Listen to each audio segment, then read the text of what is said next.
Good day, everyone. I am Nina Rose F. Morales. I am Mario Diaz. And our topic for today is about temperature, forest use, and management. But before that, we're going to give you a pre-test. So get 1/4 sheet of paper. Yes, teacher. So are you ready? Yes, po. So number 1. What is the primary role of temperature in forest ecosystem? So isulat nyo lang A, B, C, or D. So A, regulating the tree growth. B, maintaining soil moisture. C, influencing species distribution. And D, all of the above. So are you done? Yes, po. Number 2. With forest management practice can help mitigate the effects of rising temperature. A, selective logging. B, reforestation. C, thinning. Or D, clear cutting. Wait lang, teacher. Done po. Number 3. How the warmer temperature affects forest fires. A, reduce the risk of forest fires. C, increase the risk of forest fires. Ay, dito. C, have no impact on forest fires. Or D, only affect forest fires in certain regions. Done. Number 4. What is the potential consequence of temperature changes on forest ecosystems? A, shift in species composition. B, changes in nutrient cycling. C, increase the tree mortality. Or D, all of the above. 5, teacher. 5. Which of the following is a strategy for managing forests under climate change? A, planting trees, species that are more resistant to warmer temperature. Or B, implementing sustainable forest management practices. Or C, reducing forest fragmentation. Or D, all of the above. Are you done? Yes. Pasa papel. Sa video. Sa tubaw, present kami sa video connected with temperature, forest use, and management.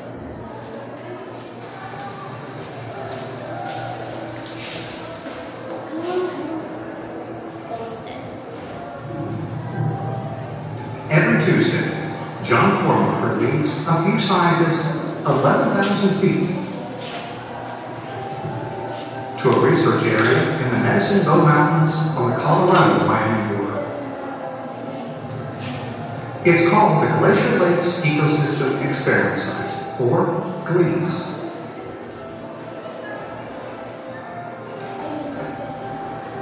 The GLEES project began in the 1980s when the major concern was acid rain. The burning of fossil fuels triggered highly acidic rainfall that was killing trees and squeezing the life out of lakes.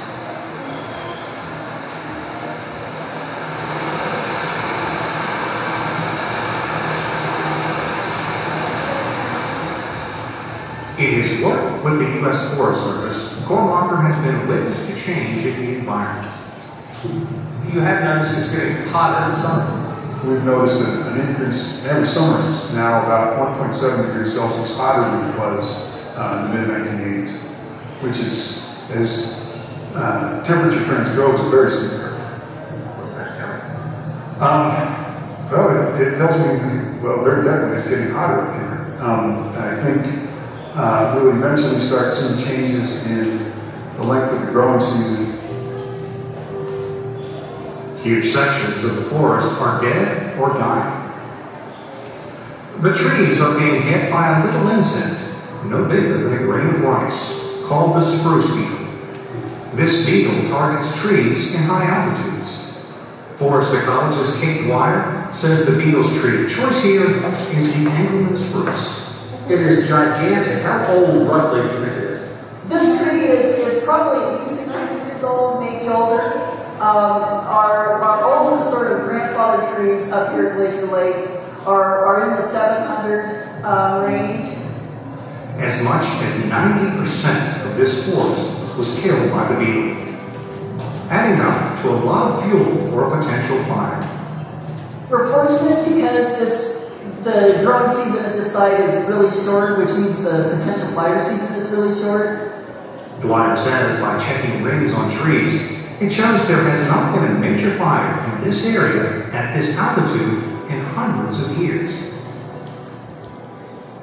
But with warmer temperatures, researchers are worried about a severe fire here now, in large part because the beetle is not done killing.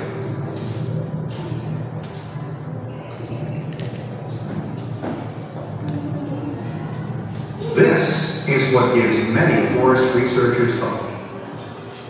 More than 350 kilometers south of the Colorado-Wyoming border, we are back near Colorado Springs.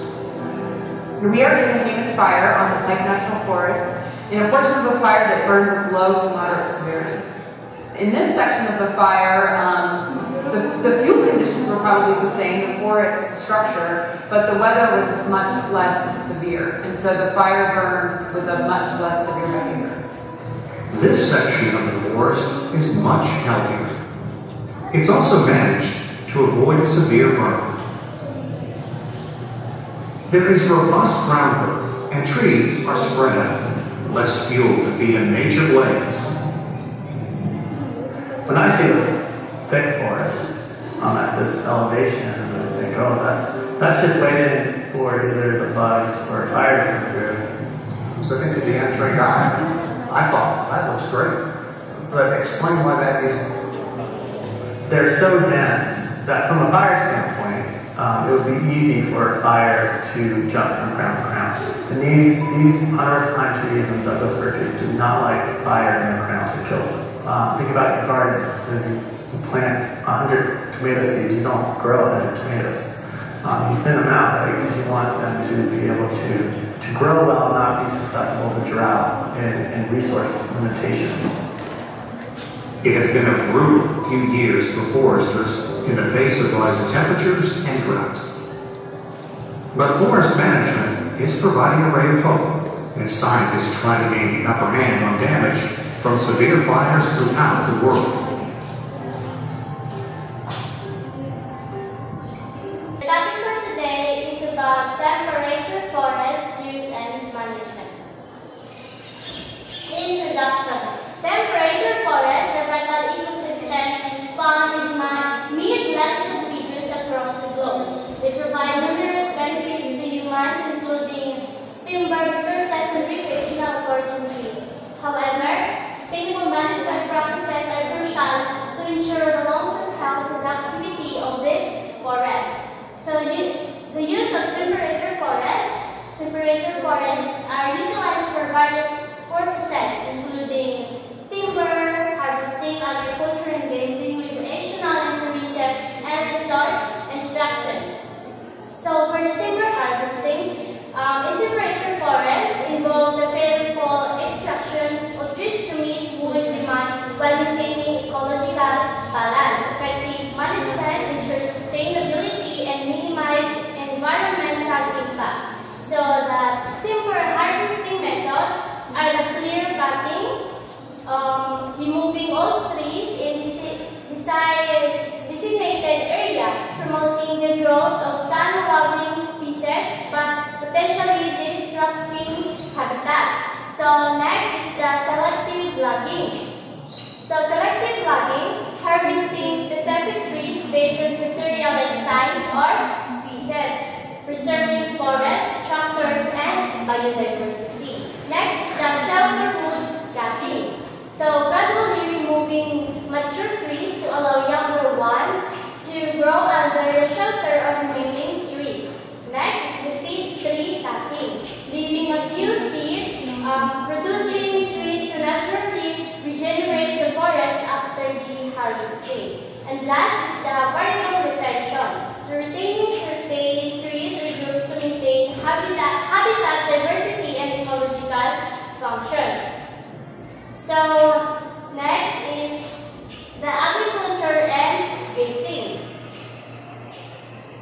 So agricultural activities in temperature forests often involve integrating trees with crops and livestock, a practice known as This approach enhances biodiversity, improves soil health, and provides multiple income streams. For instance, silvopasture combines trees, forage, and grazing animals in mutually benefit system. So in grazing management, forest requires careful management to prevent overgrazing and maintain forest health. So the practices including rotational grazing or moving livestock between pastures to allow vegetation to recovery. Next is the controlled stock weight, or adjusting the number of grazing animals to match the land's breeding capacity. And last is the self-pasture system, integrating trees and grazing to improve animal welfare and ecosystem services. So next is the recreation and tourism. So temperature forests are popular destination for recreation and tourism, offering activities such as hiking, wildlife, viewing, and camping. So these activities not only provide enjoyment but also contribute to local economies and promote environmental awareness. So recreation and tourism, temperature forest management and practices. So first is sustainable infrastructure, developing, maintaining trails, campsites, and visitor centers with minimal environmental impact ensures the tourism does not degrade forest ecosystem. Next is community involvement. So engaging local population tourism planning and operation fosters stewardship and ensure that economic benefits support the community. And last is education and awareness. So provide education programs and interpretive materials help visitors understand the importance of forest conservation and responsible recreation. Next is resource extraction. So temperature forests are vital ecosystems that provide resources like timber and biomass. Resource extraction is extraction in this forest must be managed sustainably to balance economic benefits with ecological preservation. So timber harvesting methods are the selective logging, clear cutting, or variable extension. And then the management practices are silviculture, ecoforestry, and certification programs. So next is the management challenges and practices. So managing temperature forests sustainably presents several challenges, including the climate change. So climate change significantly impacts temperature forests, influencing both the ecological functions and management practices. So impacts of climate change on temperature forests. First is increased disturbance. So rising temperature and altered precipitation patterns lead to more frequent and severe wildfires, storms, droughts, and pest outbreaks, stressing forest ecosystems.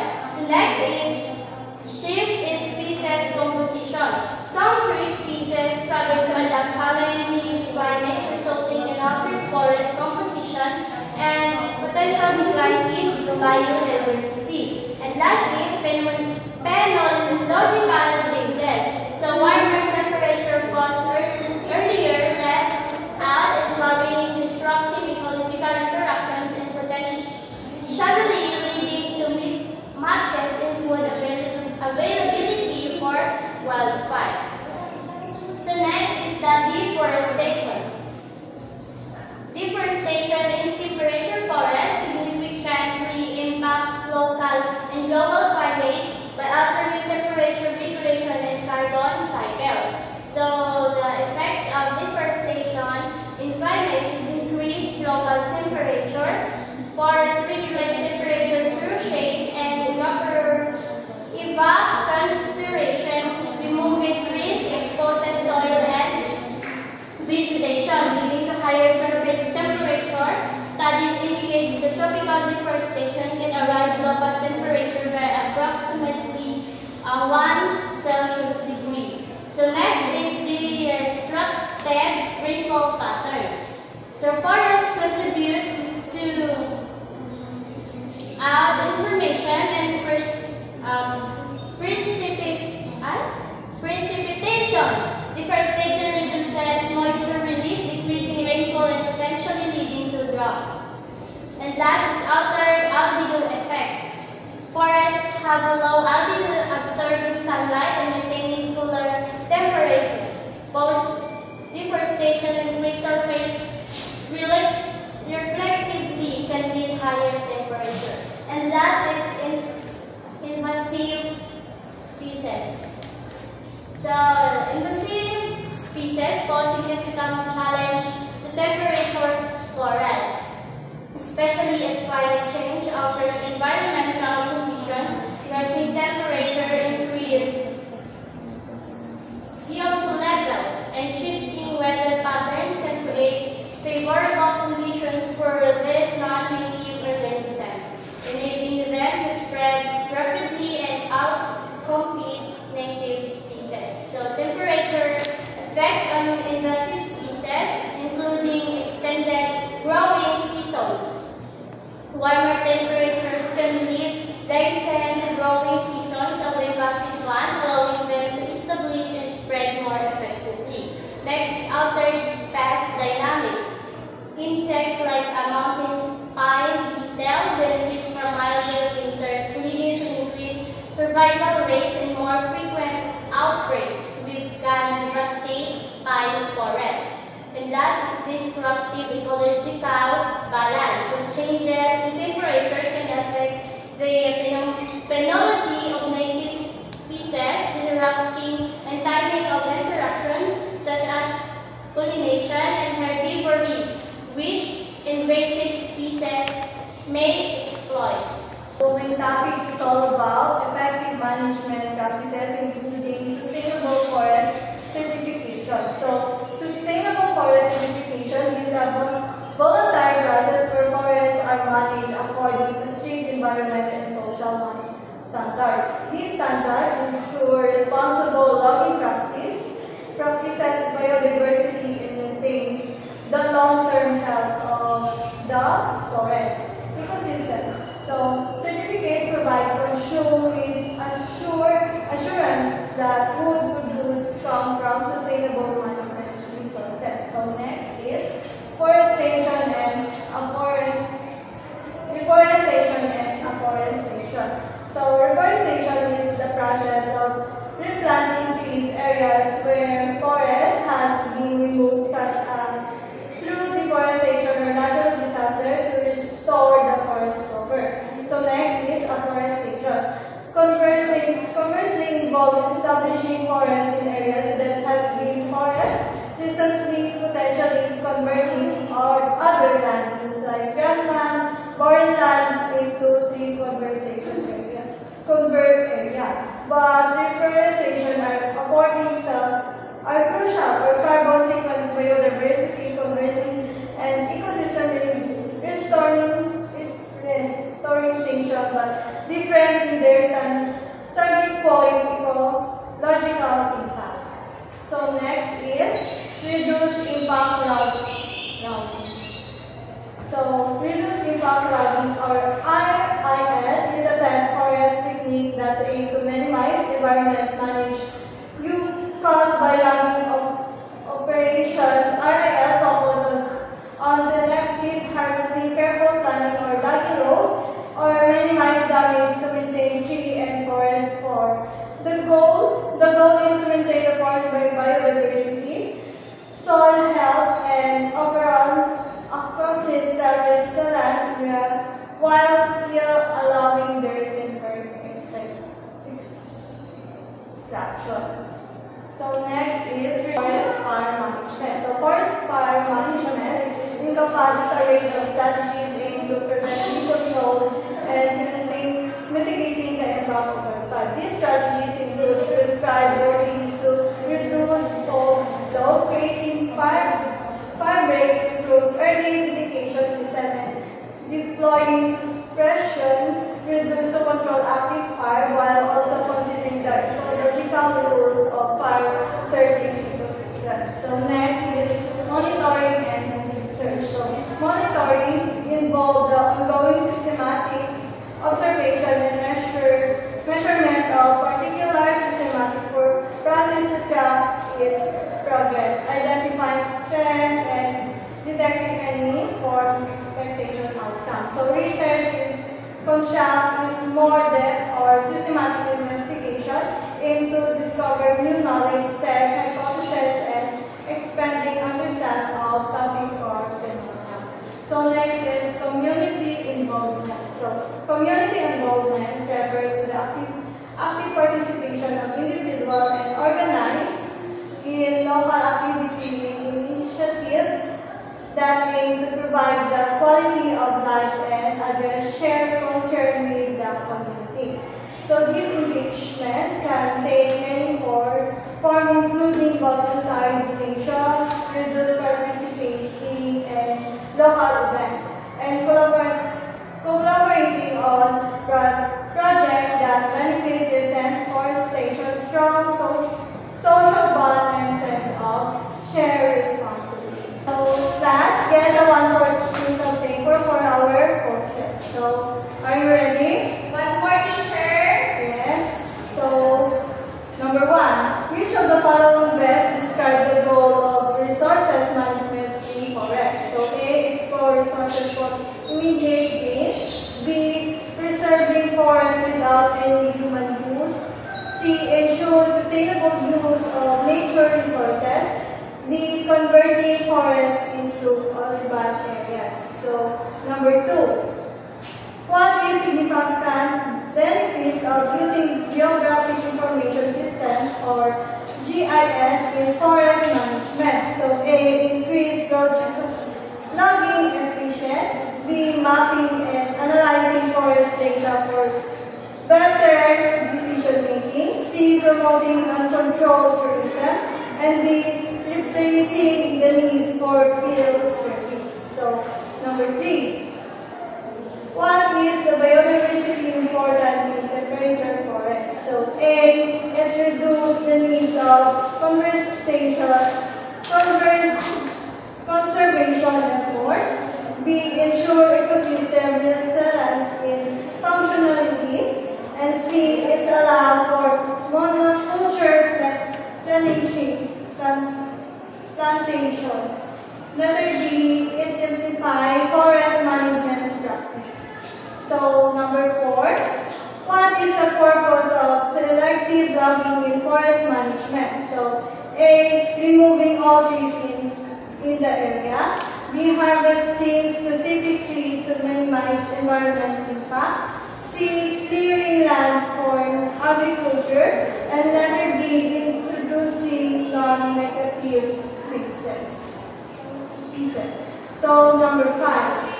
So how does forest management contribute to climate change mitigation? So A, by increasing deforestation rate. B, through carbon sequestration and reducing green gas. C, by promoting